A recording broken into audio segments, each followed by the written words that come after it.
Hello, this is Alexander Siddig, and you're listening to Kneel Before Pod, and don't tune out. Kneel Before Blog presents Kneel Before Pod.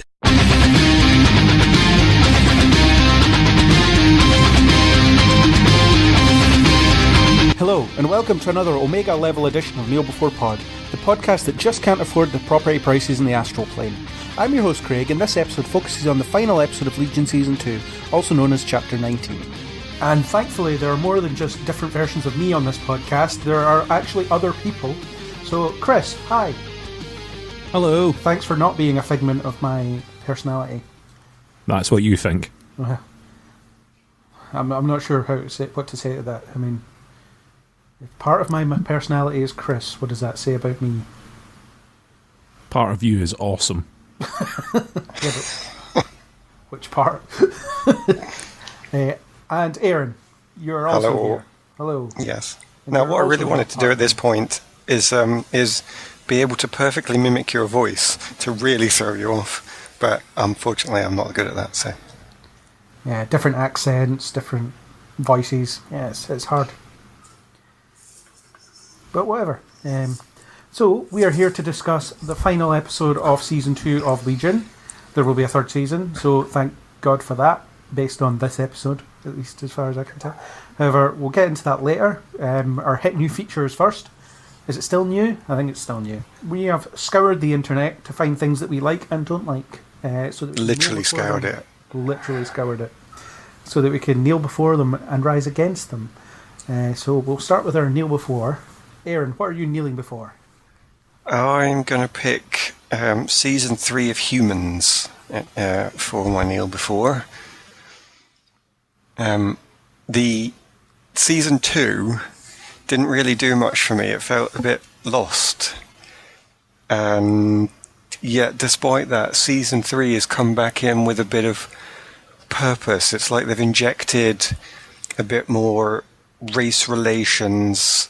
There's a bit more into it from the original season about what it means to be a synthetic human.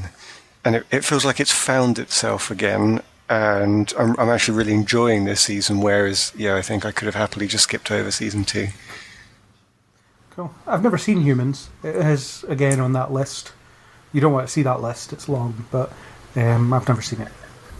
I really enjoyed Season 1. Season 2, I was kind of the same as you, Aaron. I thought I was a little bit disappointed with it. And for that reason, Season 3 has been sitting recording on my box next door, waiting to be watched. But now that you've recommended it, I think I'll pick it up now that I've got one less TV show to watch a week. He's going to watch it instead of being on this podcast. He's just left. I'm off. See you later. Cool. I'll get around to it one of these days. If anyone wants to fund my lifestyle by donating to the website and letting me have like a year off to watch all the TV shows that I see I'm going to watch one day, that'd be great. Some bored Chinese billionaire or any kind of billionaire. Give me a couple of million quid and then I'll be happy. Is that how much it would take, is it? A couple million?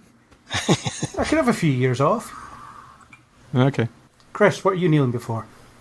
I am kneeling before Patty Jenkins has revealed some new details about Wonder Woman and a couple of set pictures as well, which look rather cool. There's some little teaser images that have been released and also a hint at the possibility of a title of Wonder Woman 1984. Indeed. I haven't seen Wonder Woman's 2 through 1983, so there's some catching up to do. Oh, you should. They're very good. Add them all to your list. So DC hasn't made nearly 2,000 films, have they? They've just announced nearly 2,000 films. Yeah, they've kind of done a Blade Runner and other such things, where they've just added a bigger number to the end. Yeah. Yes, and one of those pictures is of Chris Pine, which is like, ooh. Yeah, proper confusing, isn't it? Mm. Yeah. I think it'll be like a flashback. She'll be like haunted by the memory of him or something. Yeah, I suspect so, but you never know. You never know. Never saw him die. You never saw him die, and they never followed the Chris McCrell rule of showing the decapitated corpse. This is true. Although I did say that in iZombie there was a talking decapitated corpse, so your theory doesn't always hold up. It does, and all the stuff that this part of your brain watches. Indeed. See, what they'll do is they'll just do time travel. Everybody's doing time travel. I can't believe that somebody isn't going to miss a chance to do more time travel. Ah, that's true, actually. Yeah. It is possible. Or he just never died. We will find out in, I think, 2020? I think so, yes. Something like that. Yeah. It's good to see that DC are actually making a film. You know, instead of just announcing one and then never making it. Yes. Well, there are other films in the works. Some have even hired new writers. So, yeah. Yeah, I think The Flash starts filming soon, which will be a real neat trick without a script. But then season 4 of The Flash managed without them, so I'm sure the film can manage too. They're copying the TV show book, yeah. Yeah, they're just gonna not make sense or do anything that's good. Yeah. Okay, that swiftly went into a negative, but yeah, Wonder Woman 1984. I am excited. I like the first one. I'm looking forward to seeing more of it. Setting it in the year 1984. I wonder if that's kind of a reference to the George Orwell dystopian novel. Could be. Yeah. Well, one of the images of Diana standing in front of a bunch of TVs. So that's kind of... That's true, actually. I didn't pick up on that, yeah. There we go. That's why you have this part of the brain. Thank God you're there. Thank God I'm there, yeah. So I am going to kneel before. It's quite an old story, but I recently discovered that it's actually coming out of the cinema. It's an animated DC film, so keeping on that theme. Teen Titans Go to the Movies. So I rewatched the trailer today because I hadn't seen it since it was announced, but I recently noticed there was a poster up at my local cinema, so it's actually going to be on the big screen, which is amazing. The premise is that the Teen Titans, who consist of Robin, Cyborg, and some others, are sick of being forgotten sidekicks, and they decide that they want a big blockbuster film because that's apparently how you get name recognition as a superhero. The only thing is they're lacking in a nemesis, so they try and turn Deathstroke into their nemesis. But there's all sorts of like fourth wall breaks where they speak to Green Lantern and say to him, "Didn't you get a movie?" And he's like, "Yeah, but we don't talk about that." And they speak to Superman, who is voiced by Nicolas Cage. Nicolas Cage finally gets to play the role after such a long time of not playing the role. So it looks fun. It looks kind of silly. I'm kind of amped for it. I'll go to the cinema to see it. I kind of like. I'm just watching the trailer in the background since you've started talking about it. I kind of like the animation style. Very silly. Yeah. Looks a lot of fun. Does look fun. It sounds too much fun for me. I think I'll pass. Sounds like I'll enjoy myself. I'd rather not. Yeah. No, I'm not up for that. Can't be having me enjoying something that I watch. That'd be horrible. Imagine. That was going to be all the parts of Craig's brain outing. Yeah, the part of me that's masochistic and hates stuff. Oh well. So on to Rise Against. Aaron, what are you rising against? So I still struggle slightly to do some of these Rise Against, but I'm going to pick out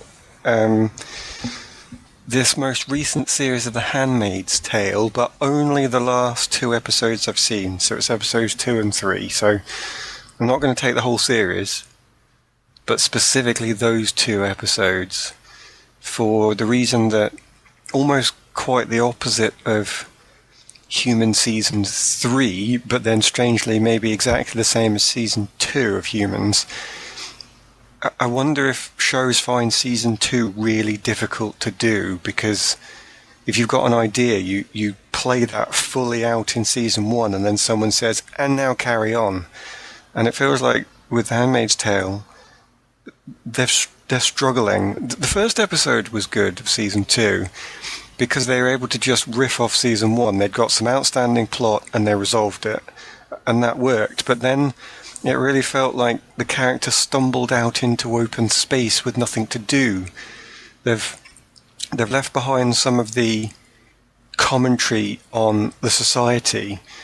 They're not really got a lot of characters talking to each other or trying to overcome large-scale problems. They're There are a few characters that have got some very personal problems that seem like they could be really well explored if they were done in detail, but the secondary characters don't get enough time to really do that detail, and the primary characters spend such a lot of time doing relatively little. And they've brought some things in that would logically be in the universe for her to deal with. In this dystopian place, she would find things that are very reminiscent of some of the nasty Eastern European wars that we've seen, even as recently as the last decade or so. But it doesn't go anywhere, and it feels like they've not really got anything to say at the moment. And I won't spoiler it, but what happens at the end of season 3 seems to just set the plot back to where we were before. But of course that could all change. I don't know what's going to happen. The rest of the season could be amazing, but so I'm slightly kneeling. Sorry, what am I doing? I'm slightly rising against just those 2 episodes as seeming a bit lost. Fair enough. I haven't seen this show. I've read the book though. Well, the book ends. The book is season 1, you see, and I think that's possibly the difficulty, because the existing plot, the social commentary, has been made, and then somebody's obviously said, we've got an audience here, let's have season 2, and it's like, okay, right, we have to step right out of the book now and say, what would happen if this character did somehow come out of that finale and go on and do other things? And at the moment, I'm not convinced that they've shown us there is a logical path to carry on. It's very much as if, well, Margaret Atwood said it all, so what do we say now? And I think we definitely need to find an answer to that pretty quickly, otherwise season 2 is not going to do much. Or the show gets cancelled and then it's one of those, just watch season 1 type shows. Maybe, yeah. Absolutely.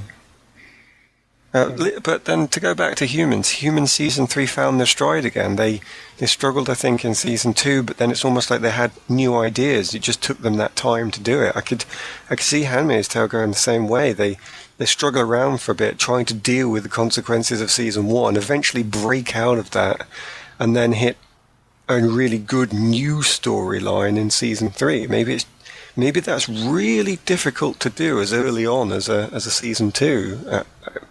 I don't know. I don't know. I've not seen the show, so I can't really comment. But fair enough. So I'm having a desperate attempt, by the way, here to drag you all kicking and screaming into science fiction away from supers, which is, of course, Neil Before Blog's bread and butter. I don't think I've succeeded so far. Well, I'm going to keep trying, though. Talks about a superhero show, which you're fighting an uphill battle. I am, yeah. I'm going to keep trying, though. This is my thing. You're going to keep bringing the puns. I'm going to keep bringing in sci-fi. So we're just going to have to see who wins. Superheroes are a form of sci-fi, so, or at least some of them are. There we go. Chris, what are you rising against? Okay, well, I'm scraping the bottom of the barrel for things to rise against, but something that has been absolutely unavoidable in my internet search for news to rise against is Love Island. So, I am rising against Love Island. For those no, not that way, the other way. For those listeners that don't know what Love Island is, Google it. Go on. Google it. I dare you. We will wait here for you to come back. Just Google Love Island right now. You will realise why I'm rising against it, and you will go, well done. Well done. Bravo, Chris. I want to hear you describe Love Island. You want me to describe Love Island? Yes. You know what? You brought it up. I did bring it up. But I bring it up as I rise against it, and I disagree with it. So therefore, go and Google it yourself. I'm not dropping myself to their level. Love Island is exactly what you would expect a reality TV show called Love Island to be. Yes. There are men, Island. There are women, there is an island, there is love. Well, no, there's not. Need I say more? There's not. There's not love. Well, there's not love in the way that you would perceive love, but there's not when anybody would. Anyone, yeah. Actually, you're right. Yeah, it's probably inappropriately titled, and I don't think it's a whole island. I think it's just one beach. But anyway, apart from that, let's go with that. But now, see, I completely agree with Love Island, and if I was to describe it, I would say it's become a form of socially acceptable torture that people have allowed themselves to watch. because it is truly horrible, but it's somehow still accepted as okay for us to do this to fellow human beings. I have heard people at work say, I wasn't going to watch it and now I'm hooked.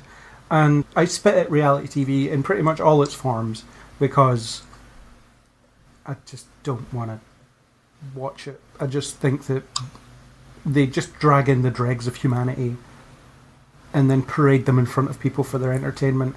And I suppose that TV audiences get what they deserve.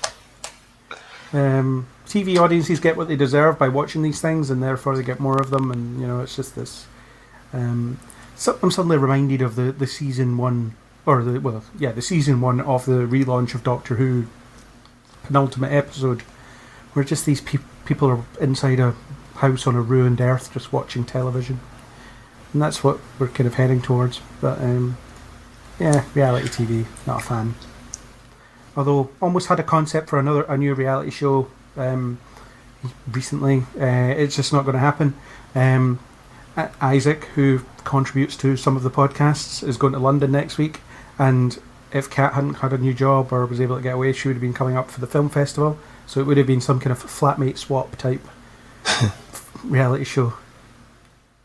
I mean, it would have just been like, I don't know, people sitting watching Netflix and stuff, but wife swap, but with flatmates.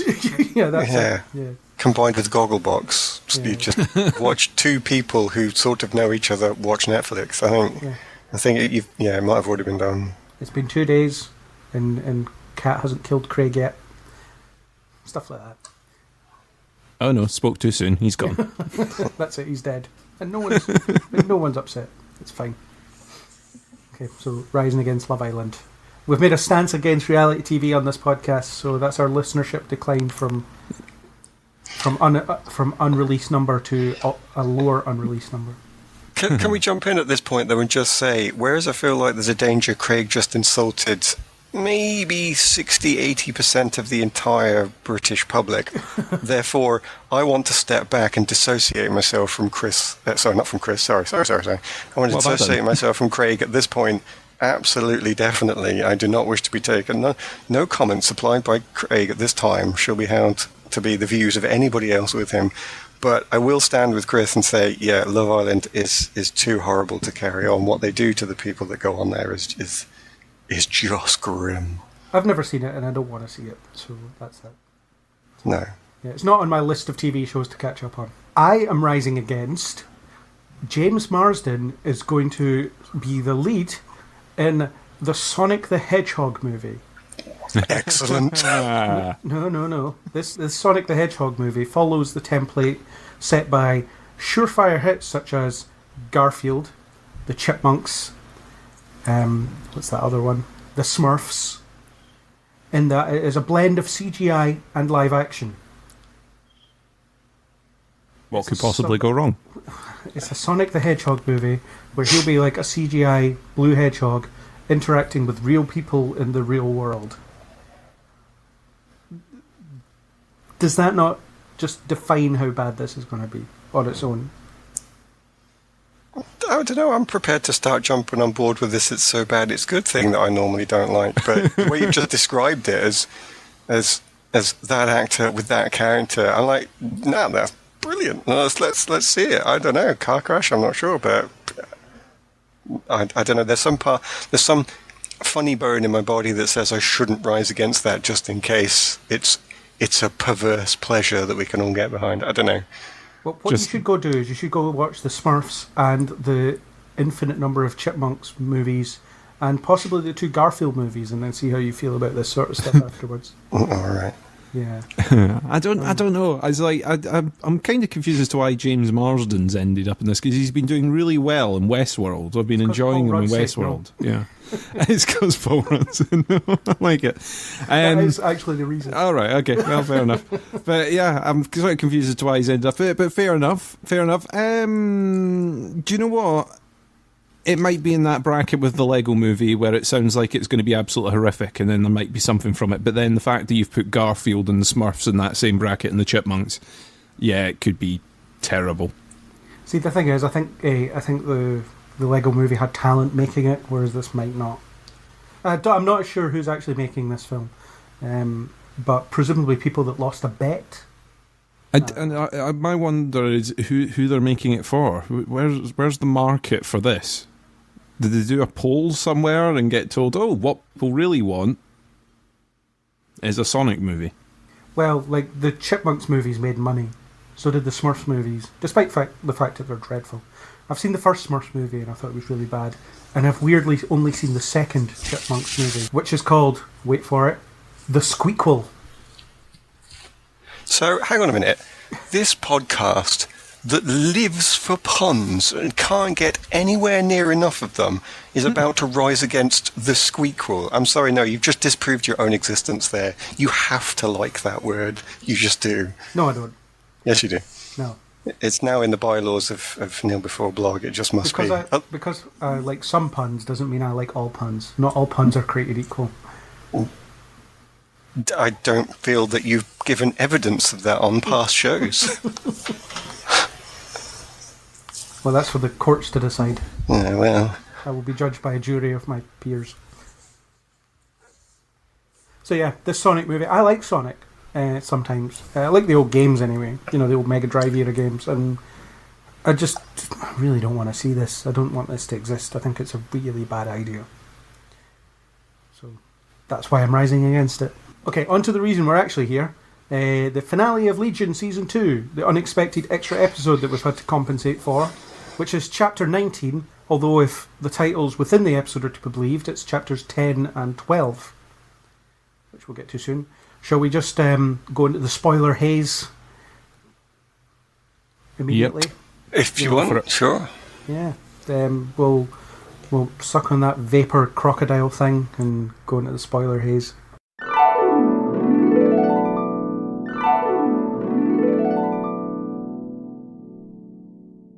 Okay, so what did we think of the finale of Legion? I know the last time we talked, which was only last week, we were kind of unanimous on the fact that the last two episodes weren't the best because it went off the boil a bit. So, Aaron, we'll start with you. What did you think of this episode? So, for the most part, I really enjoyed this episode. I think it was a return to form. I think it was the ending that was perhaps already planned in that had to account for an extra episode being rammed before it rather than this being the extra episode. There was one point that I swung backwards and forwards about for a while afterwards that I wasn't sure about, but I've sort of talked myself into it being in there for a reason. Which we can come on to, but generally speaking, yeah, I really enjoyed this episode. I think it's up there with the other two that I've gotten a lot out of this season. Cool. Chris, what did you think? I think it was a good finale to the season. I do think that the conclusion kind of threw away a lot of stuff that you presumed was being built upon through the season that actually turned out to be pointless. But yeah, I think a lot of it was good, and it you know, it's definitely something that's teased the next again season. You know, they've kind of hooked us again. Yeah, I also liked it. I thought it did some really cool stuff. Weirdly, I thought it was one of the most coherent episodes they've ever done in terms of it actually having a plot that was really easy to follow throughout. There was no kind of, or there was a reduction in these kind of bizarre cutaways to different stuff. So it's weird. Every scene seemed to like feed into the next scene and feed from the previous scene. So it's a very weird structural choice for Legion to follow a traditional structure, but it worked. I do agree it ignored some stuff that came up earlier in the season. There's some stuff that's just kind of left. But I suppose that maybe the intention was always to leave that for season 3. I don't know. But yeah, overall I liked it. There was one part of it which is probably the same part that Aaron was alluding to that I found pretty disturbing, which we will come on to for sure. But yeah, it was a good episode. Probably I might add on to that I think this was the right time to do the the normal, for want of a better word, structure. I don't think that was the biggest surprise to me, as maybe you're alluding to there, which is it's just that this was the ending, and I think the ending always needs to be clearer to have a payoff. The mystery in the earlier episodes is a good thing because you can question it, you can ask yourself what's going on, but when you get your ending, I struggle to find a good reason to have a mystery at the end unless that's been the point that you were building up to all the way. Like you wanted the audience to go away with an ideology to question or a theory to debate over, which is not what they were doing here. The theme was delusion, and I don't think you could go away at the end of a 10-part episode on delusion with a delusion in your head. I think that would just be pointlessly artistic. And whereas they have in the last two episodes crossed the line for me into pointlessly artistic, here I wanted it to come back. I wanted it to be real and meaningful, and they do actually take the delusion theme and then give that delusion to the main character and question it. Is David deluded? Is Sid deluded? Is their whole connection a delusion? So it felt like they'd actually properly ended the theme that they'd been running with. And to me, the difficulty with going back to the normal formula, again, for want of a better way of describing it, in episode 4 was it was out of place. It's like mystery, mystery, mystery, normal stuff, mystery, mystery, mystery, mystery.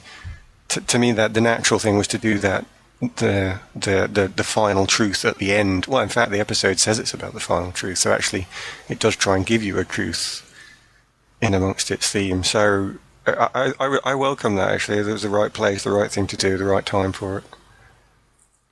Yeah, and it's interesting how you say about the delusion being given to the main character, but it's also been given to the audience as well, because we've spent the last 2 seasons thinking about this as a show about, a hero kind of rising to being heroic, but it's actually been the origin story of a villain all along.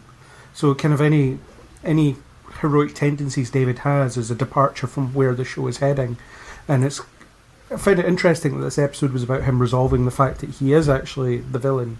So you had the mind trip where he was talking to 2 versions of himself, one of which was kind of logical and the other one's completely egotistical, and they're trying to kind of convince him. They're both trying to convince him that he's not a good person, whereas this middle guy is all about... Oh, I don't think that's true. Sorry, carry on, but make sure we come back to that, because I don't think that's true. I was done, so... yeah. Oh, sorry.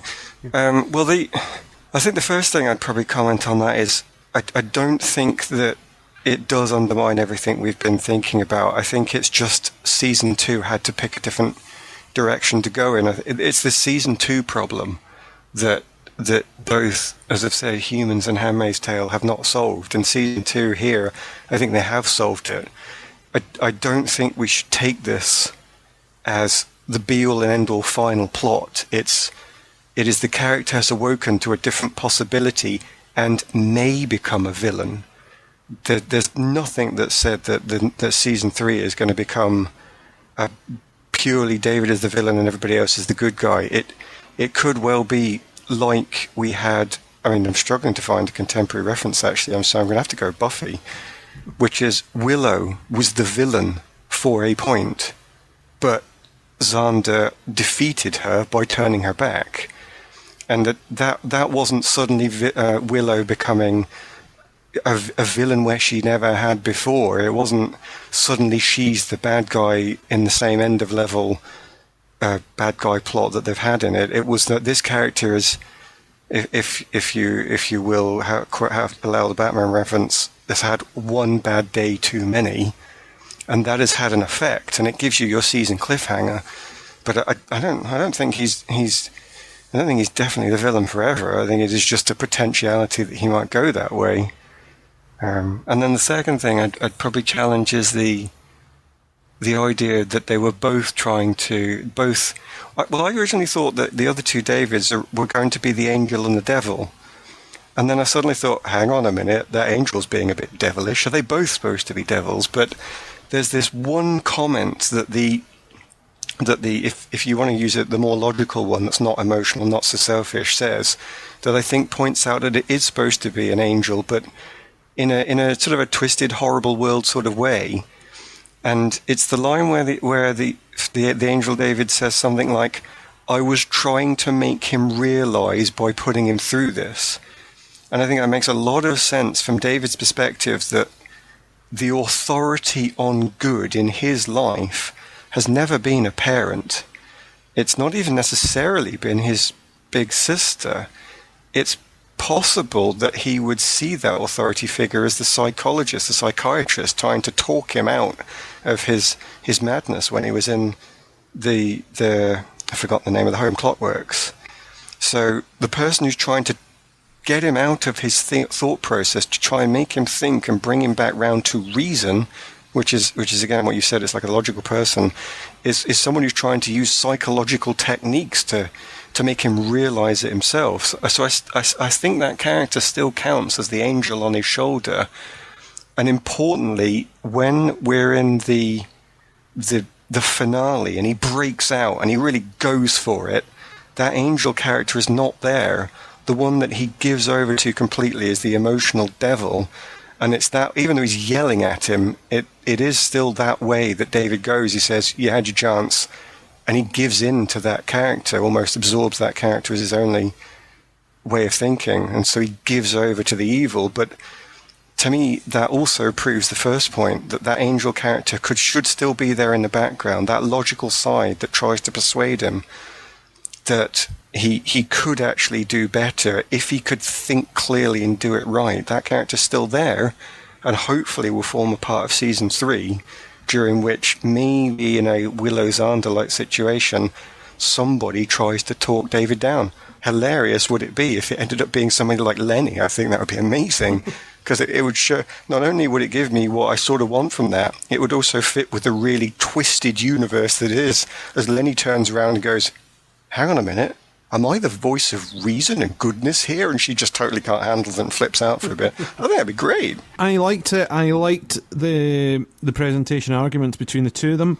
I also am not sure if he truly is a villain, or if it's still playing with our perception and other people's perception of what's been going on. But yeah, if this is David going full villainy, then yeah, you've sort of seen this transition from victim to hero and now to villain. So it's a really interesting path they've taken him on, and I liked seeing the sort of internal dialogue of trying to justify arguing against himself until he gets proven wrong.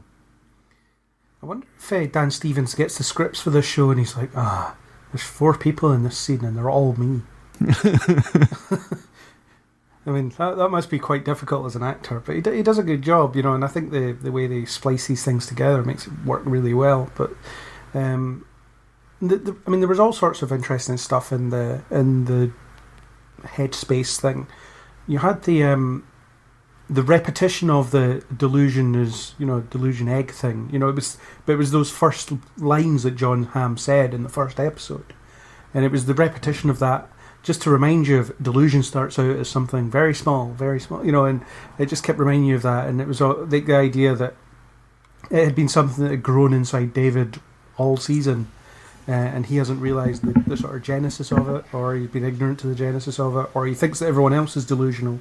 And they bring that back in the sort of the cards towards the end of the episode, where it's if every apple in a barrel is bruised except one, then it's the one that's bruised, that's the one that's not bruised, that's the anomaly. See, there's part of that I think is even better than I originally thought it might be as well, which is that having that delusion comes from an egg, that tiny starting point. They managed to bring that back to season 1 when they show the first appearance of Sid. Yeah. And that is so difficult to do if you're not writing everything up front.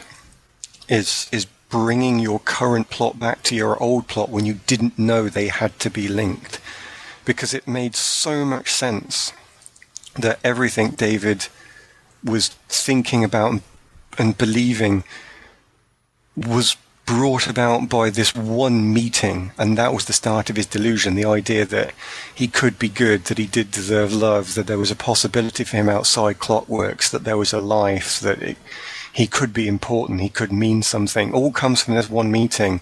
And then they suddenly say, and that's when you started deluding yourself, right back at the start of season 1. And I thought, I'd really like to believe that people can do that stuff on purpose. But you know what? Even if they didn't, even if the writers, when they put down season 2, said, this is totally going to work, I believe them, and I thought it did. That was a really nice connection from events in season 1 into the total theme of season 2. Yeah, and sometimes you can kind of get just lucky with that, where the thing that you're doing just happens to connect up so neatly with something you did before. But it did feel deliberate, and it felt like, everything we've been doing has been building to this particular moment. The reason I feel that David might have just kind of turned the corner into villainy is because Legion is, a bit of a villain in the comics, at least a lot of the time. So, I'd be willing to believe that David is fully committed to that idea, the fact that he is the most powerful person on Earth or whatever. Because you've had the whole idea of he wanted to be a hero because he thought his mutant powers made him heroic, and then suddenly he starts to go down the Farouk route of thinking that he's better than everyone else, and that his powers mean that he's a superior being and he deserves to be treated with superiority. And then his escape is kind of evocative of that as well, where he surrounds himself in this kind of angelic white light. It's very ostentatious. So I get the impression that he's completely bought into, certainly, that he thinks he's better than everyone around him.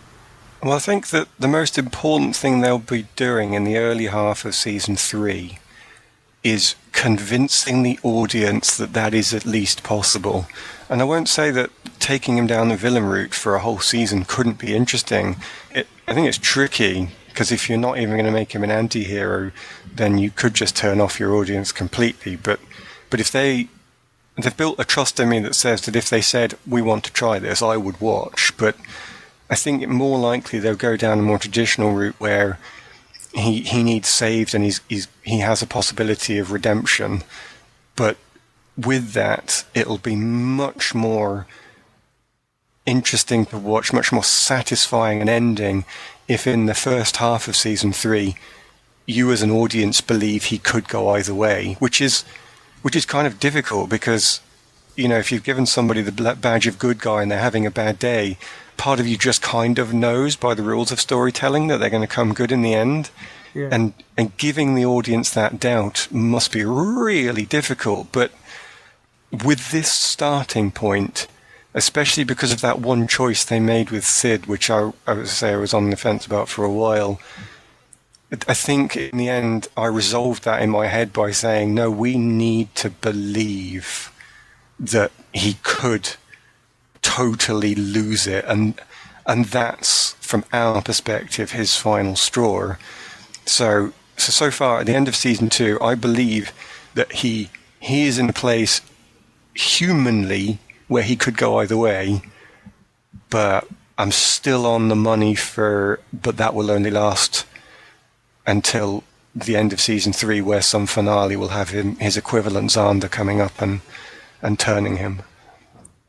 I would like, I'm the same as you, I would like to see season 3 commit to David being a villain, try and keep that hint of maybe winning him back, but I would like them to commit to it. We've seen this slow build-up in him, definitely from the previous episode, where he started basically throwing thoughts into people's heads, manipulating people into position.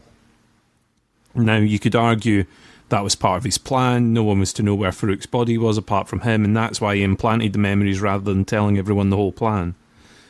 And his plan, to an extent, worked. You get that? But then this then takes a step further when he starts erasing people's memories, and obviously the choices that he then makes when they get back to headquarters as well.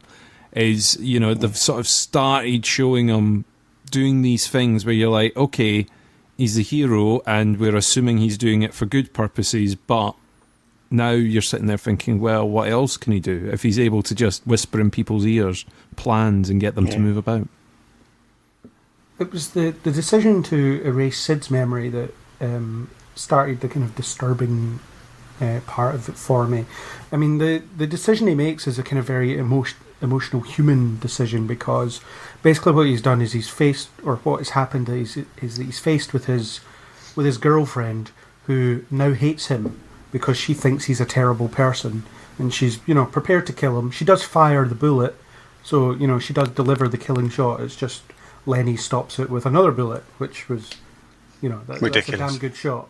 But but it's Legion. Whatever. No, she did it. It was a mistake. Afterwards, she says, "Oops." Yeah. I think that was a total weird choice. But anyway, it's not the thing we're talking about. So. It's a bad shot, then. Yeah, but it's a really impressive bad shot. If you're going to miss, then wow, that's how you miss. But anyway, so David had to listen to this kind of tirade about, this is why you're terrible, this is why I hate you, this is why you're worse than that guy that you've just beaten to a pulp over there, and it kind of makes him snap a bit. And then as soon as they get back to HQ, or before they get back to HQ, actually, he erases her memory so that she's back to the puppy dog in love type characterization. And that's just, that I find that just really unsettling. And the episode does treat it like a violation as well, which is right. But yes, the problem with it is, I don't see how David's redeemable after doing something like that.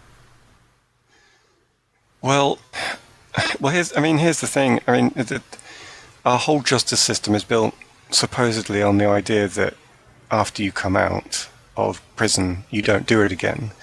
And our culture and religion also works on the idea of redemption, of trying to put these things behind you and becoming better. So I think that there is, within at least the Western culture that this series is built upon, a redemption story that David should be able to follow.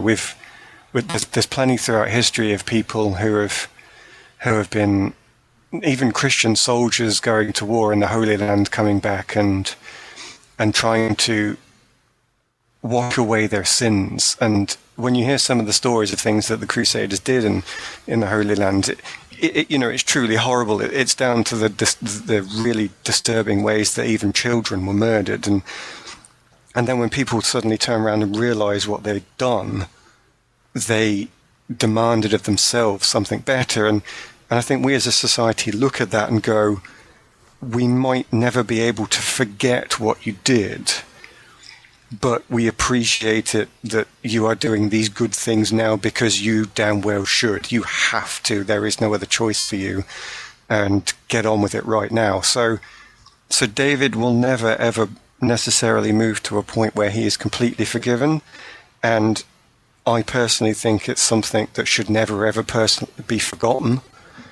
But I don't see it as totally irredeemable. Like, if you took something now where someone had murdered 6 people and then went to jail and then came out,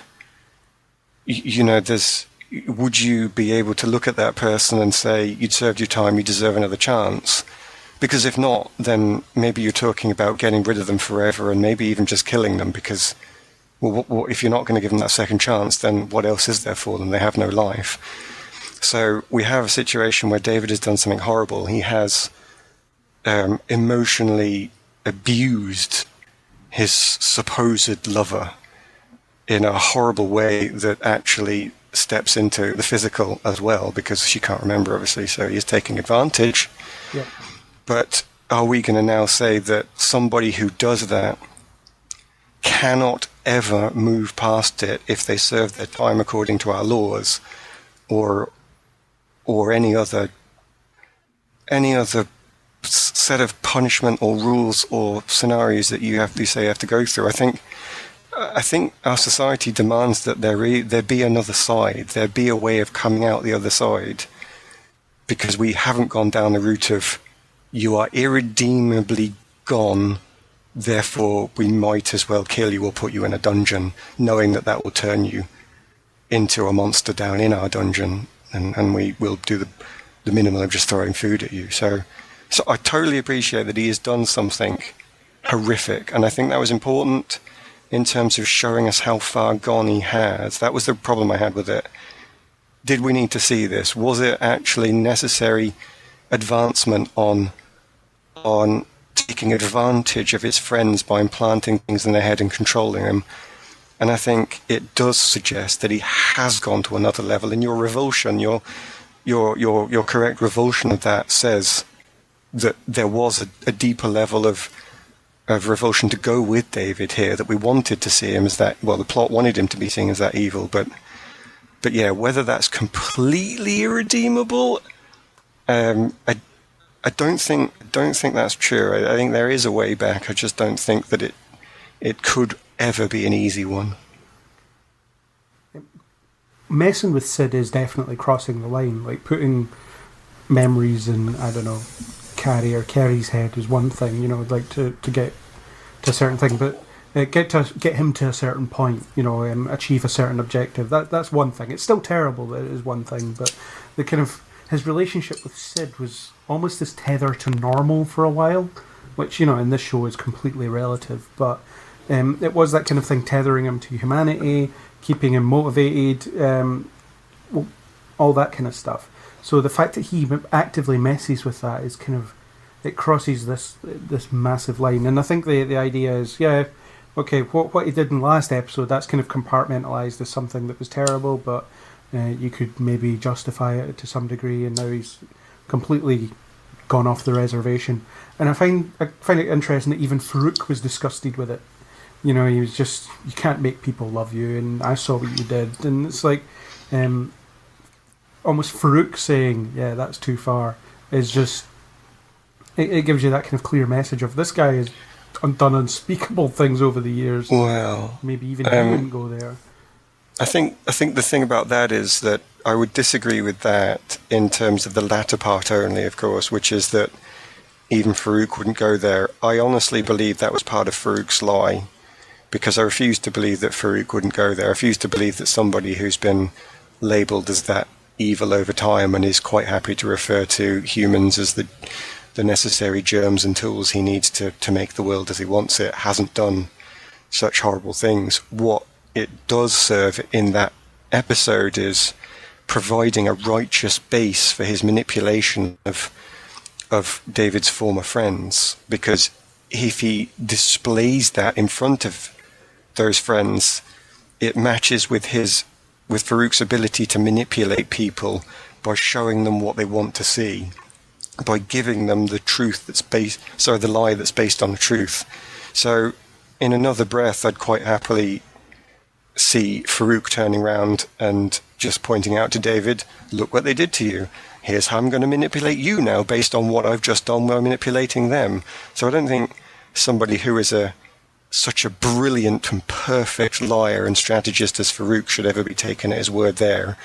But what it does do, where I think your point still is valid, is that he manipulates the others into that position where they can then so easily cast David aside and see everything that, first of all, is there, but everything that's not quite there either, because even though David is in this place, arguably he's been put there through the problems of time travel. It is a self-fulfilling prophecy of this. I think we can take that as read because Melanie said that it was. Why does David turn? Well, because Sid betrays him. Now, Sid betrays him because she's been manipulated by Farouk in the first place. And the thing is, it's Farouk's perfect lie built on the truth. The reason he can so easily persuade everybody how horrible David is because, well, David has done horrible things. But the tragedy of that is he's not as evil as Farouk. He only becomes as evil as Farouk when, first of all, his tether, as you so rightly say, suddenly snaps in front of him as Sid abandons him, and then Farouk finishes him off and turns everybody against him. So arguably both Sid unwittingly through the terrible rules of time travel, and Farouk, because he's just an evil person, obviously, create the monster. And that doubt, I think, is important, especially when you come into season 3, because that doubt in would David have gone this way if his tether to reality hadn't snapped? And if he wouldn't have gone this way, then he might have been able to come back. There's the doubt that you need. Yeah, see, I've always wondered about the time travel element in this. I mean, not to mention the fact that at the very beginning of this season, or the way season 1 ended, was David going into an orb and being whipped into the future and then coming back a year later. Yeah. So at the moment, my thing is, what was future Sid's plan to stop the apocalypse? It was to capture David, keep him for a year, send him back out of sequence, yes, convince him to find Farouk's body so that Farouk would then take out David. Is that... Have I got that plan right? Because I'm struggling at the moment to work out how any of that helped. I can honestly say that what you've said makes more sense than anything I currently constructed, because, yeah, when I try and look at the logical development of future Sid's motives, and you get that tiny reveal, don't you, that the orb was something that they could prove by probability that Carrie would create in the future, or it's this throwaway line that just links it all back together, and then you suddenly go, oh god, that's probably really important, but there's too much else going on, so I can't pay attention to it. And I think if I tried to, I wouldn't have got anything anywhere near as clear as you just did. Even if you don't think it's clear, it was probably clearer than I was going to get. It does seem like a very convoluted and bizarre plan that's almost destined to fail.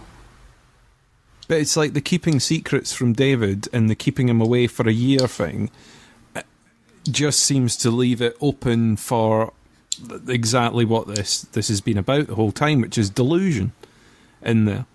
Like holding, mistruths and secrets behind is what allowed a lot of the manipulation to happen to David himself. I guess if you assume everyone's deluded in some way, then it sort of makes sense. If everyone's making decisions based on how they understand the situation, but they all don't understand the situation, then you can kind of... It's one of those, this makes sense if you squint sort of ideas. So Future Sid thinks this plan will work because she's completely delusional about the fact that this plan will work and that it's a good idea. The reality of the situation is far different. She doesn't see the whole reality of the situation. She probably doesn't understand everything else that David was dealing with at that point because she wasn't around for all of it. You'll have noticed that his interactions with past Sid or present Sid were quite minimal this season. We'd go almost entire episodes without seeing each other. So I get the impression that maybe she's operating on unreliable memories because she wasn't there for a lot of the stuff that, she understands. So she'll have made assumptions about what turned him evil and all that kind of stuff. But so she's just doing the best with the knowledge she has, and it turns out the plan is kind of stupid as a result. But then a chunk of the knowledge that she's got is what was given to her by Farouk. Yeah, which is completely unreliable in of itself. I think you've hit the nail on the head perfectly there with the description of what this season's theme was, what it was all about, which is everybody's deluded. Because in my mind, they really hammer that home in this final episode by pointing out everybody does something wrong and everybody is also right. It's this perfect human problem that nobody has all the answers, but when everybody gets half the answers, they get emotionally involved. And to quote Star Trek, they fill in the rest of the pieces of the puzzle with their personality. And I think that's so human and so important, the fact that and they've investigated this throughout the whole thing.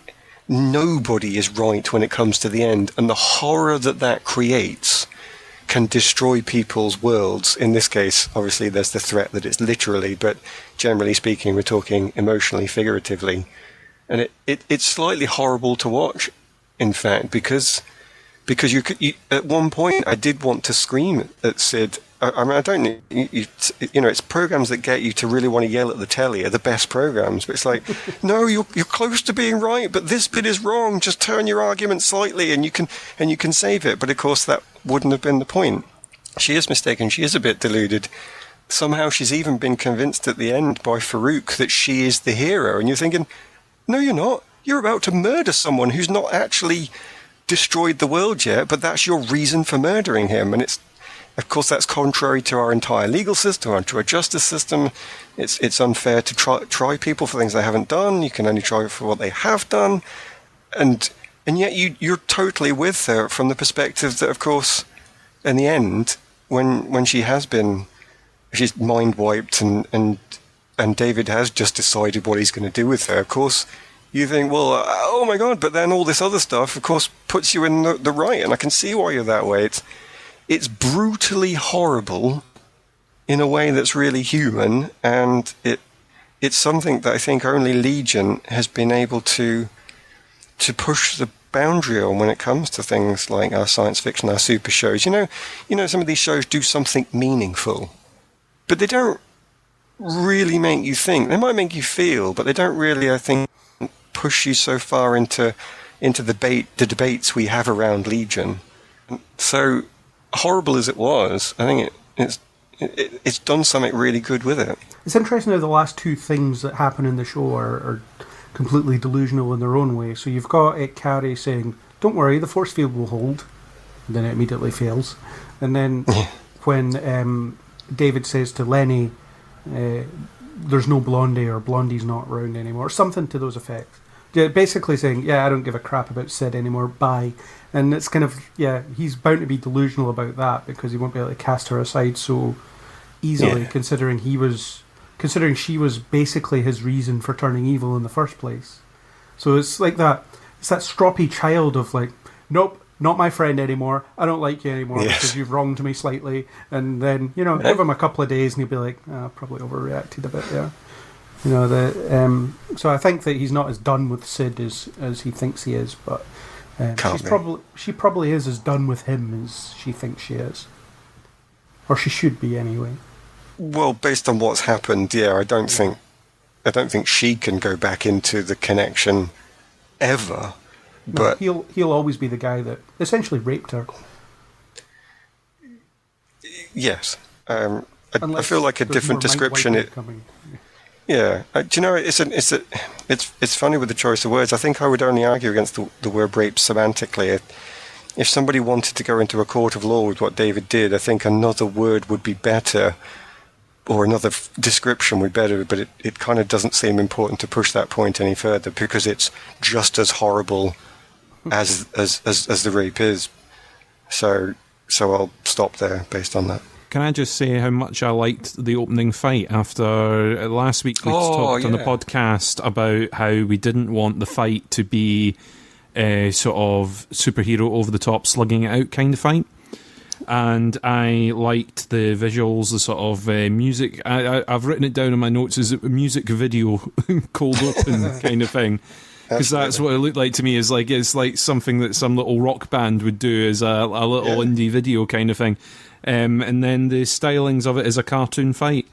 I thought this was going to be a fight that was going to last the whole episode, and it would only be the conclusion kind of thing. Legion doing its best again to sort of surprise and do something a bit different. It was sort of a cartoon fight, and it was resolved quite quickly. Yeah, it was beautiful. It did what they promised they would do. They said they were going to redefine superhero battles, and they totally have. And I, deep in my soul, wanted to see another superhero fight as a dance number, but they've already done that, so they had to move on. And they moved on to, you say, music video.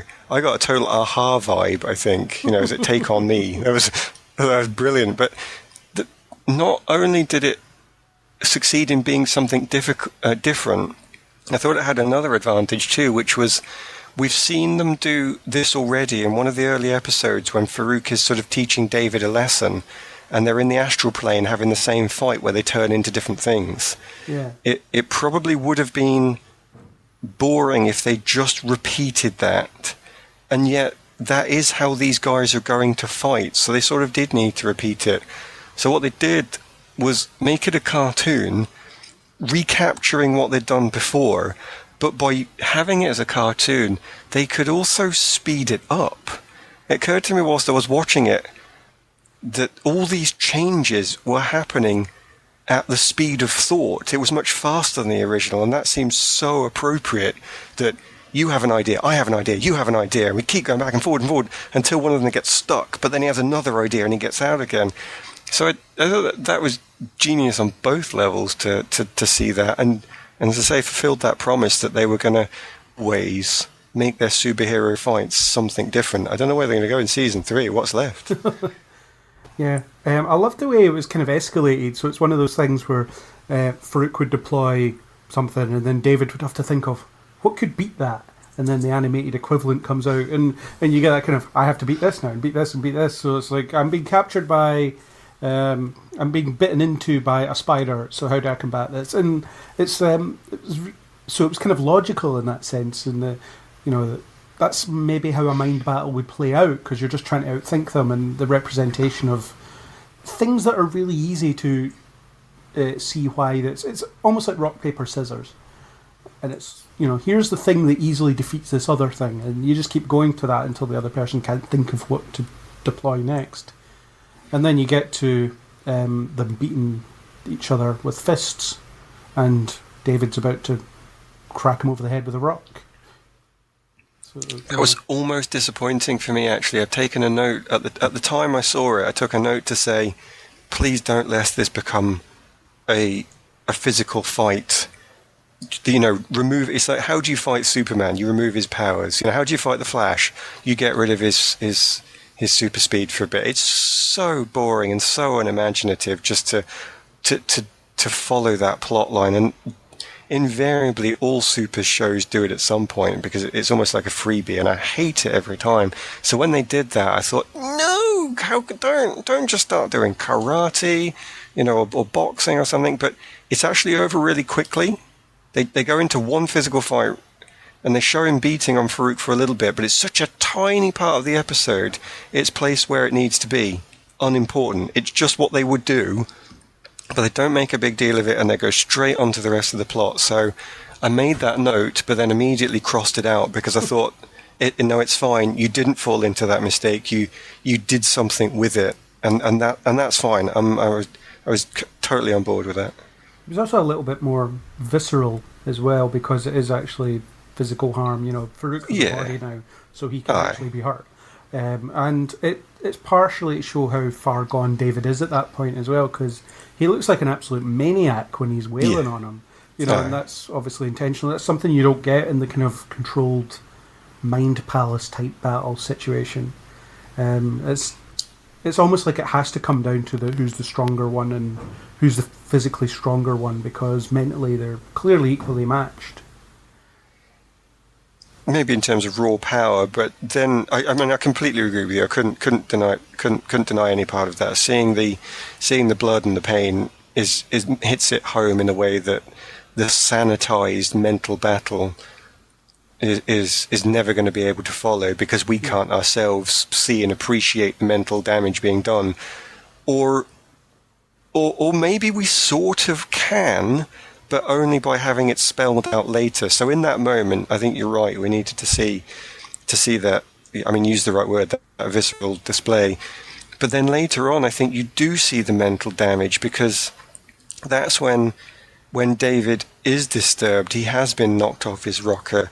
That's your emotional damage, And Farouk, I think, is still more powerful than David in the mental realm, because no matter what is done to him, he's still able to manipulate everyone around him. He's still able to put David, and nobody puts David in a corner except Farouk.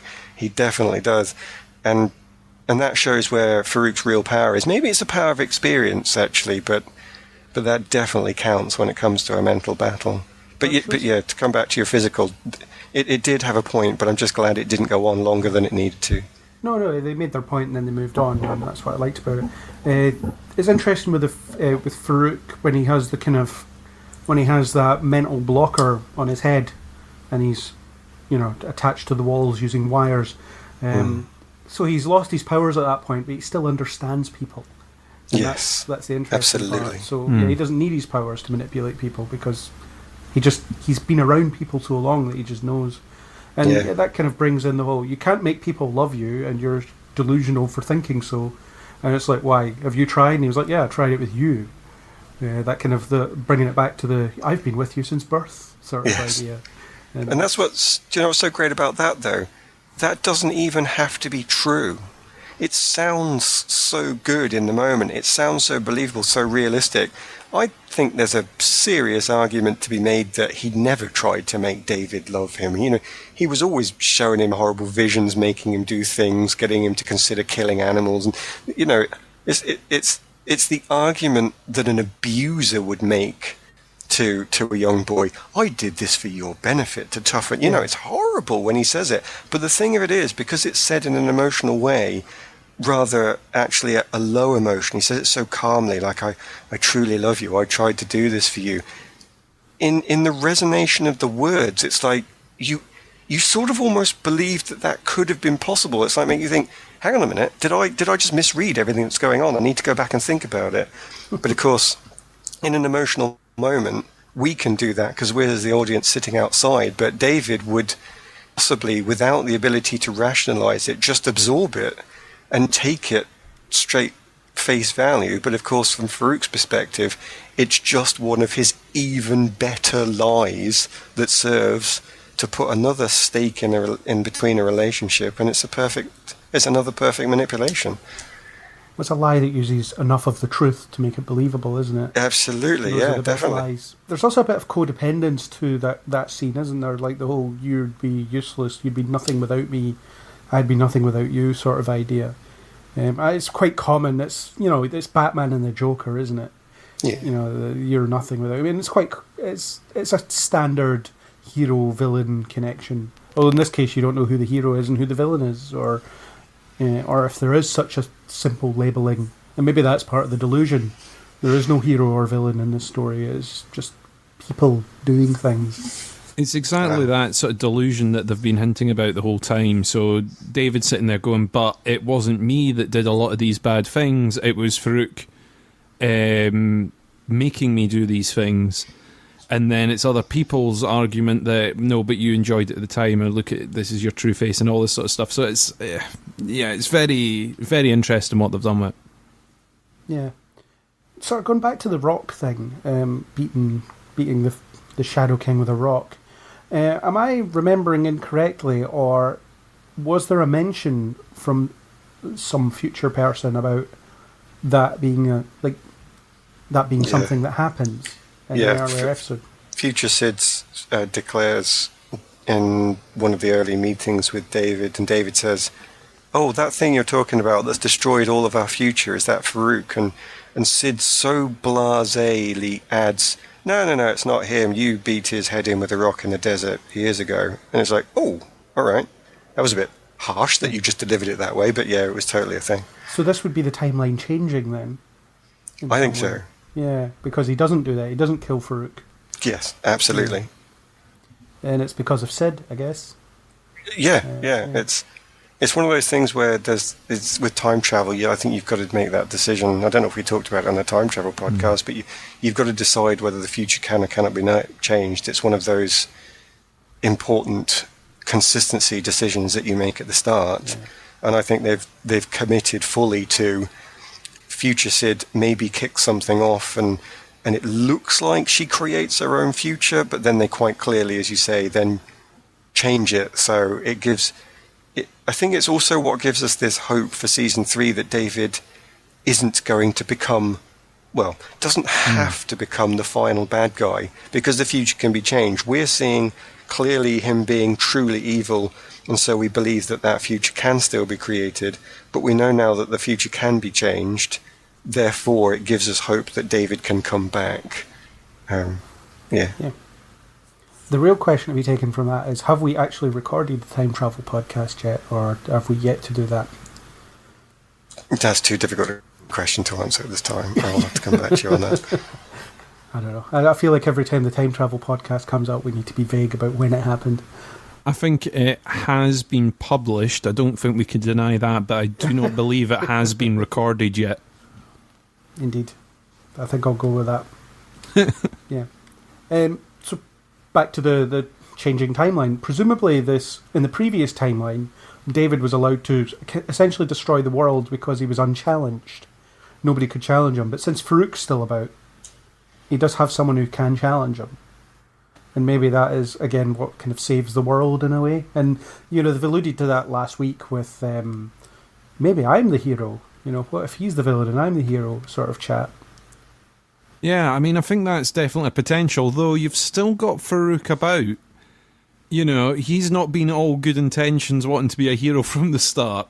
No. This is a very recent mindset change on his part. But so maybe he doesn't want to destroy the world. No, but does David want to destroy the world? Is that what he's setting out to? He's setting out down the path at the moment, but yeah. Maybe he'll get to that point where he decides, you know what, no one else is important, I'm going to wipe them all out.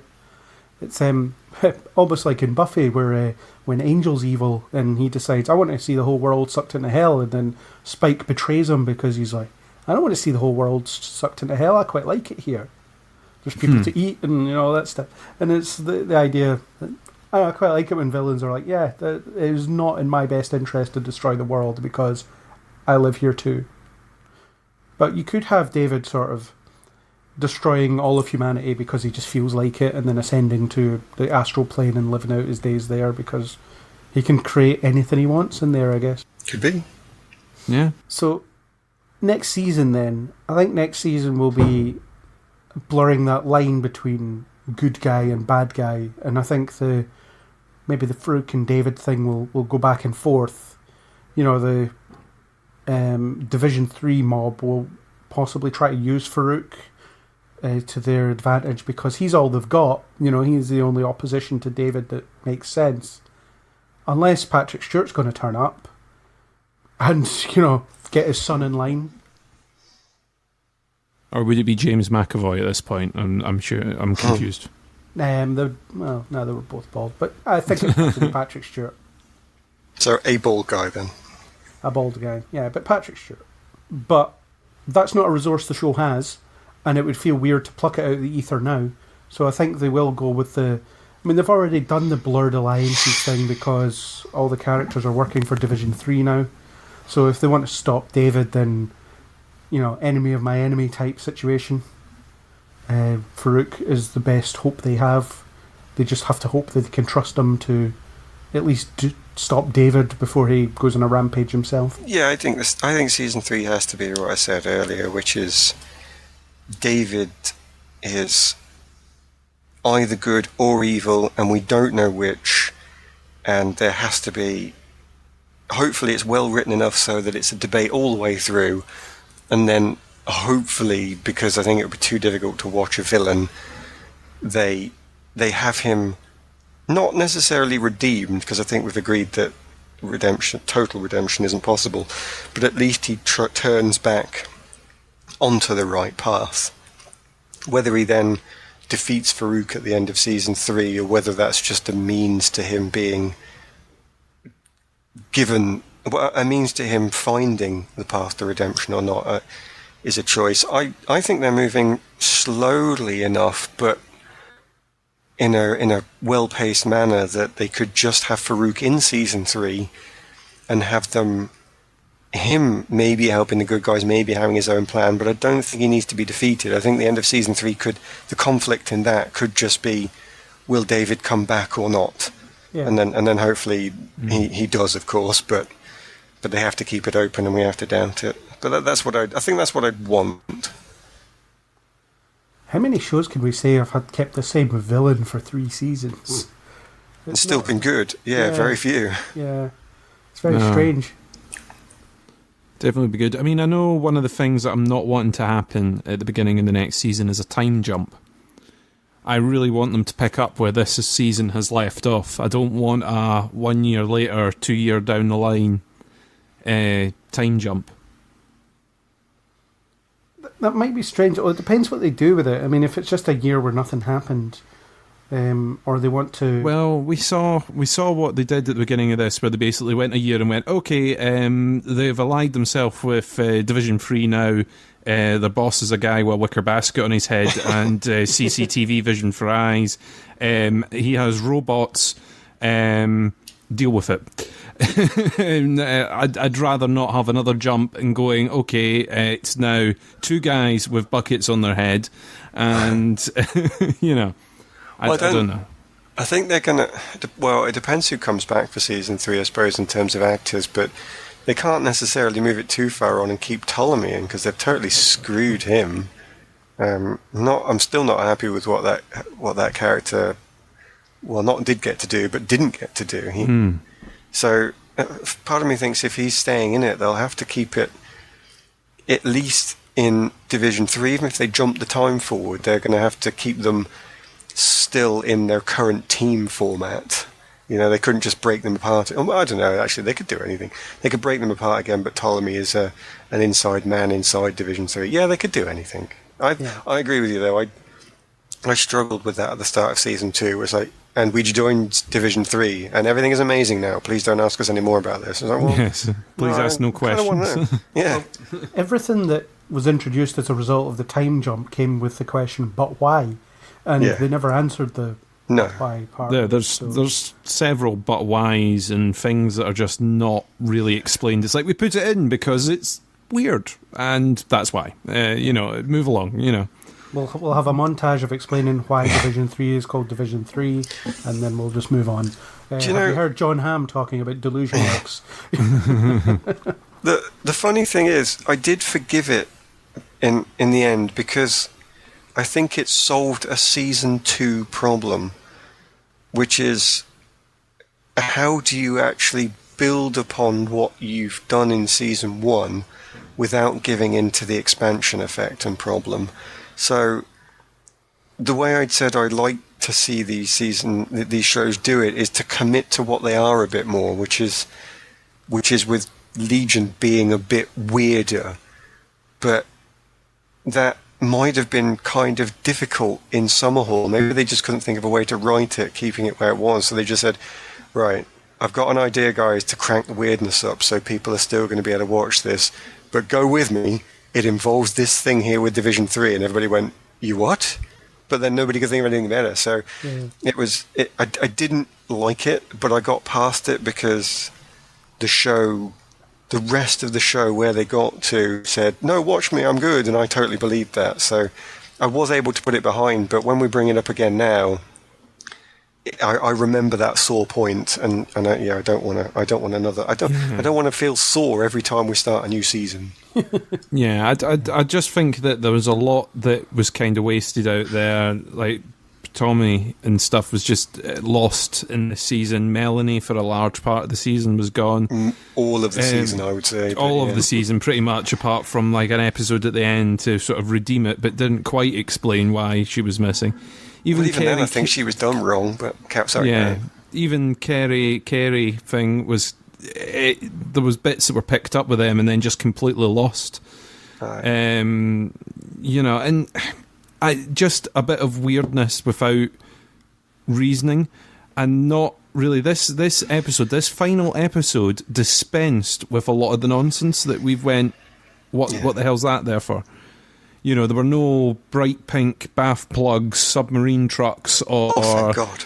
There was a lot of that. All that was gone from this episode, and I think that was one of the things that made me quite like it as a closer. Yeah. It's like we have been exposed to so much ridiculousness for the rest of the season that just having it with, it's a little bit stable now, that's fine, okay, I can deal with this.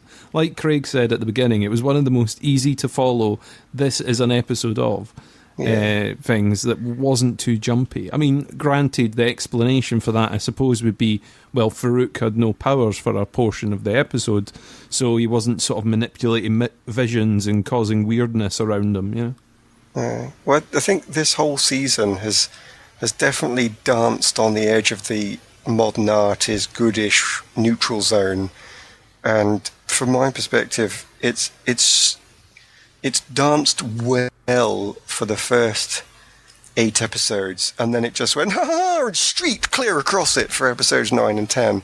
But then by giving us this normal sort of structured episode 11, it quite kindly, decently put its clothes back on and said, right, let's talk. And we've definitely benefited from that. But the better benefit might be season 3 no longer has to do anything like this. So to come back to my season 2 problem, how do you pick it up after what you've done and create something new? Well, it seems like season 3 is easier than season 2 because you've kind of suffered that problem. You've established what you're doing. So I'd be prepared to believe season 3 can actually move more into the normal. And it wouldn't feel wrong because you've done the weirdness that you had to do. You've settled down into a more normal-ish episode 11 at the end of season 2. And you could actually pick up from there, and it wouldn't seem like a jar. It might actually seem quite natural to flow into more normally paced, normally structured plots in season 3. It might be a shame to lose the weirdness. I wouldn't want to lose it completely, but I think it's possible that you won't feel like you're having to suffer like you maybe felt like you were doing in season 2 with the craziness. The writers have a bit of an issue with season 3 in the sense that they barely got it. So the fact that it got renewed is a surprise. The ratings were not consistently good throughout the season, so Legion was losing viewers throughout season 2. What the writers now need to do is they need to drill down in and figure out why they were losing viewers in season 2 and then stop doing it. So what they have to do is bring the show back to this kind of off-the-wall, bizarre thing that people enjoyed, I guess, in season 1. And I'm not talking about the way they did it in The Flash, where it's like, we'll just throw in some off-kilter humour because people liked the lighter tone you had in season 1. Because what happened there was, as we discussed in great detail during the Flash podcast, is that the writers didn't understand why people responded so well to season 1.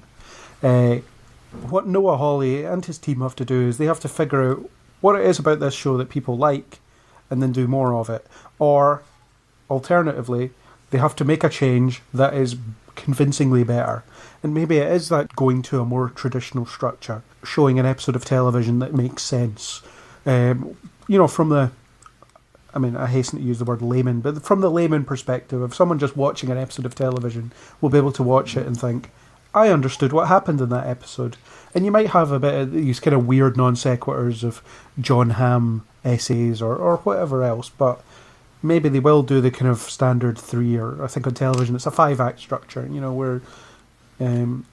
where plot point 1 leads into plot point 2 and so on. I don't know, but I think there needs to be a shift in what they do next season, because if they want to win viewers back, they can't keep doing what they're doing now. No, but do you know what? I do want to make sure they keep, at least from season 1, is the reason we've been able to actually have a series of podcasts on one show that might be really difficult with something more traditional like The Flash and The Arrow, is because there is that mystery, there is something to talk about, there is that, well, I think it means this, but it could mean that. And that's one of the key enjoyable features of Legion, which was probably easier for us to digest in season 1, as it wasn't quite so wacky. It was just wacky enough. So I'd hate to think that season 3 wouldn't have that, but maybe if it did tone it back slightly to the same as season 1, then it wouldn't just be us enjoying talking about the episodes. People could actually turn on and just enjoy the watch as well. Yeah, there's all sorts of things they could do, but season 1 was definitely more accessible, except from the fact that it never felt that accessible until we 3 or 2 of us, or however many made it onto the podcast that week, had a chat about it and realised that we kind of understood, or think we understood more about it than we did. Whereas I think this season there's been less of that. Less of the, I could see what they were getting at here. I mean, it's a lot more rampant speculation, but I don't think they'll ever lose the bizarreness of the show, because it's one of the selling points. Yeah. It's you should watch this show. It's mental. I think that's I think that's how people will advertise it to their friends. You should watch the show because it's crazy. You just never know what's going to come up next. You never know what bizarre image they're going to throw in your face. And like that is part of the appeal, because you watch an episode thinking, I don't know, basically the point of a scene could be something really simple. Like, we need to get across that David is upset with this guy for some reason. And they do that through an upside down room or, you know, or chattering teeth or whatever. You know, they find some really bizarre way of hiding the fact that it's actually quite a simple point they're trying to make in a given scene. And I think that's something they should never lose. If they just go into a kind of, I'll use The Gifted as an example because it is a show based in the Fox X-Men universe, whatever that will become. The Gifted is much more of your traditional, easy to follow storytelling show, and I don't think Legion will ever turn that way. Because I'd hope not. Yeah, because it isn't that, and it's never been set up as that, and you know, unless the network say you have to be this now, in which case people will watch it and think it's crap now, and then it'll get cancelled. Aye. Yeah. In terms of what they've dropped, so lingering threads that they dropped in this episode completely. So the Carrie thing, we've already talked about how that just, you know, the fact that Carrie was the driving body now, they've done nothing with that when they should have. Lenny and Amy, they've dropped that. That didn't come up. Although I feel like David might get to interact with Amy now that he's with Lenny. I think that's a season 3 thing now, isn't it? I don't think there was room for it in this particular episode, but yeah, I think that's definitely going to be in season 3. You could have just had the image of Amy like lingering in the background while they vanished or something like that. Well, I thought Amy might have been there when she was trying to decide what shot to take. You know, you got Lenny there trying to decide, oh, do I shoot David? Do I shoot Farouk? Do I shoot Sid? Do I shoot the weird tuning fork thing? You know, and that's when I thought you might get sort of Amy in the background influencing her decision. Yeah. So there were places that Amy could turn up and didn't. But it would be a wasted opportunity if David never got to interact with the kind of manifestation of his sister. Do you think this could be the end of Oliver and Melanie? You know, they say, we're now living in the astral plane in our little ice house. We're fine. Well, they did say it was 3 years into the future, so it's not fixed, but there's nothing to say they didn't go in for that entire 3-year period. I think I would rather they do that, though, than struggle to place them, because the weakest of part of all of season 2 for me has been the supporting characters. They've been okay from the perspective of new characters introduced into season 3 as tertiary characters. They were fine as that, but we know that's not what they were. They were secondaries. They have important things to say and do. They're not just people to run around in the background and fill in the space. So I'd rather that Melanie and Oliver went into hibernation now just to make sure they don't get wasted, because Oliver was just useful enough to warrant being there, and he did have some reasonably funny lines, and of course he had a plot purpose in terms of being the body, but Melanie was destroyed as a character. I don't think there was anything good about what was done with Melanie this season. She was relegated out of the plot without anything that seemed to connect to the Division 3 takeover. She wasn't that lost manager, as I was talking about last week. And then when she does come back, she's a pathetic version of herself with no explanation as to why. And given our changing cultural attitudes, hopefully they making her just somebody who defines herself entirely by her connection to Oliver seems like a terrible step backwards. So if she only goes further in that direction, well, she's already in a horrible place. So it might be that Melanie, Oliver, even Ptolemy just have to go, because anything else would just be too well, either boring or just cruel. And and maybe if they do that, they avoid the Gotham problem of too many characters, so they can focus more heavily on the people that have a reason to be there. And I'm thinking primarily of things like of Lenny, of course, because for a lot of this season, Lenny had nothing to do, and then Lenny was given something to do, but as you say, it kind of didn't go anywhere. So it's not that the character has no reason to be there. She kind of does, but it wasn't maybe used as well as it would. And so if they ditch a few characters into season 3, give Lenny a bit more of a foreground, give her a reason to do things, let her be David's conscience, that she doesn't want to be, but she feels like she has to, and he's keeping her around as a jester to toy with, and doesn't realise the effect she has on her. All of a sudden, she gains this much greater presence and value on screen. That seems like it seems like it would have a greater chance of being successful. Could be contractual as well. You know, they put them on ice, literally, because they don't know if you'll be able to get Jermaine Clement back next season. So No, true. keep him off to the side. Won't kill him. So if we get him back, great. Or maybe they will just chuck them in for a couple of episodes. I don't know. Maybe they'll go visit them in the ice house. I don't know. Just for an episode or two, just to see what they're up to. I did quite like this sort of What We Do in the Shadows-esque interlude, though. Just the way it was shot, you know, the kind of fuzzy film and almost the reality TV show type angle to it. I mean, I know I just said earlier on I hate reality TV, but, you know, I like artificial reality TV, you know, and I think they're missing a trick almost with a superhero concept. You know, you could do it like a reality TV show in some ways.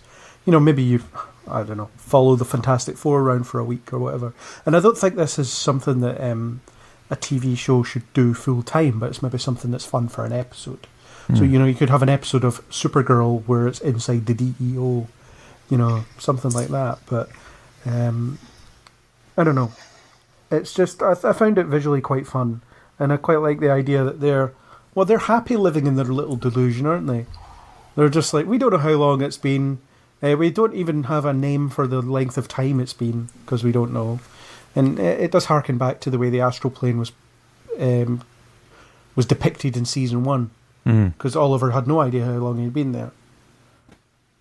So it's all good, I think. I quite like that sort of stuff. Just, it's one of those non sequiturs that kind of works. Is there anything else we need to say about this particular episode? We've talked about this episode longer than we've talked about 3 episodes, weirdly. I've went through my entire notes, so I don't really have anything else. But do you guys have anything to wrap us up with? Aaron, any last things that we didn't get around to? I think I just round up the thoughts of season 2 on the whole by saying that there's some things about this that I've really enjoyed and I've thought they've done really well, and it does prove that you can do a good season 2, no matter how difficult it might be. Things that I definitely want to carry over as well that we've maybe not mentioned is the Shadow King himself, especially Navid Negahban playing it, because he's done such a awesome job with it. There isn't a scene that he goes wrong. I don't think. So much presence. Yeah. Yeah. Oh yeah, definitely.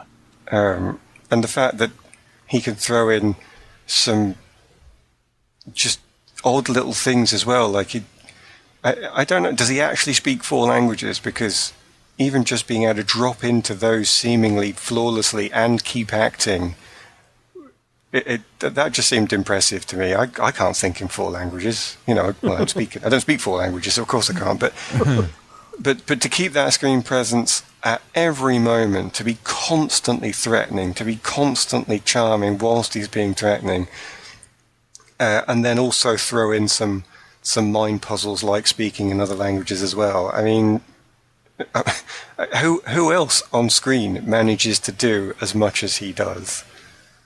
I think he's been great through the season. As you know, when he first sort of popped up, I thought, oh, well, this is a bit weird. Well, this will just be a character that's around for a couple of episodes, and then it'll be another face for Farouk. And they kept him throughout, and he just got better and better, I think. The performance was just great. Just toned bob on. Yeah, I think it was great as well. It's weird when you cast a character who can look and sound like anyone as having a definitive like base form, because then there's the temptation that every time that someone else plays them, that they have to ape that personality. You know, they have to ape the traits, the idiosyncrasies. So I think that it was interesting that they spent the entirety of season 1 just building up Farouk as being, he can be anyone, he'll behave as he does in that moment. You know, if he looks like Lenny, he'll act a certain way. If he looks like anyone else, you know, it seems like everybody he embodies, he gives them a kind of specific persona. So, like, Lenny is always just gleefully insane, for instance. So, the Farouk form, the main form, is that kind of gentlemanly, manipulative, suave, yet threatening. I always had him down as evil Poirot for some reason. Yeah, suave, yeah. Suave yet threatening, evil Poirot. That's a good one. Yeah, but like that, so it puts less pressure on the other actors that when they're playing Farouk to copy that, because the whole point of him being other people is that he is other people. So you shouldn't be able to see the Shadow King and the people that he pretends to be. That's kind of the point. And you still don't know if the Farouk, played by Naveed, whatever his name is the real face of Farouk. I mean, the suggestion is that it is, because you see him in quote-unquote the real world in this episode. But still, there is that element of what is real, or what is real to him after so many thousands of years of living as well. You're probably right, actually. I think the difficulty is one of those things where I'm thinking probably the best I can do is completely agree with you. So, you know, it's one of those ones where you think, oh, I don't know what to say. Positive reinforcement. Yeah. Yeah. Yeah. Yeah, fine. My thoughts on season 2 are a whole. I think it's not as good as season 1. I felt like season 1 was a lot tighter. I found myself a lot more engaged by season 1. Season 2 did have some really good ideas, tied itself to season 1 quite nicely in places. I think the actors had a lot more to do in some cases. So Dan Stevens got to play around a lot more with opening up David's personality than he did in season 1, where he was kind of reserved and confused for most of it. What's her name? Rachel Keller as Sid. She got a lot more to do, and she really grew into the role. Aubrey Plaza, delightful as ever in the various things that she plays. And then the rest are just kind of the rest, you know. Jermaine Clement's always fun, as you mentioned, Aaron. He's always good entertainment value. But the rest are just kind of there and don't really grow or shrink as characters as such. I mean, in season 1, you know, Carrie and Kerry were just incidentals anyway. But they felt like a part of at least the overall whole, whereas they're just not in this season, really. You almost wonder why they're there sometimes. But season 2, all right. Yeah, a satisfying enough follow-up, I think. For me, season 2 was a bit of a mixed bag. There were some bits I really liked. There were some bits that I just didn't gel with me well at all. Kind of the same as you, Craig. I think I preferred season 1. And one of the bits I enjoyed was the fact that, like you said earlier on, Aaron, we were able to sort of discuss season 1 and put theories and everything out, whereas I feel that there's been no point in putting theories out for this season because there's not been an end thing that you're trying to figure out, really. Also, a lot of stuff that's been thrown at the screen has just been white noise and dead ends. It's not been sort of, oh, that's there because actually when you look back now 4 episodes, that was there because it now ties into what we're seeing in the finale. A lot of it is, oh, that was just on screen because it was on screen and that's it. You know, it was there in the props department and they went a bit weird with it and don't question it, it was just there, okay? Whereas I feel that a lot more of the stuff in season 1 had been plotted and put into place on purpose. But, you know, maybe they'll do more of that in season 3, who knows? So I guess the last thing I have to ask is, season 3, are we going to do something similar to we've done this season and last season? I still trust the show. I still think they've got a lot to say. I probably agree with Chris that there were less points to discuss on an episode by episode basis because they went more artistic than they went mystery, but with the possibility that they might go back towards mystery in season 3, and as I say, with the trust I think I've got in the writers, then I'd be up for it still. What about you, Chris?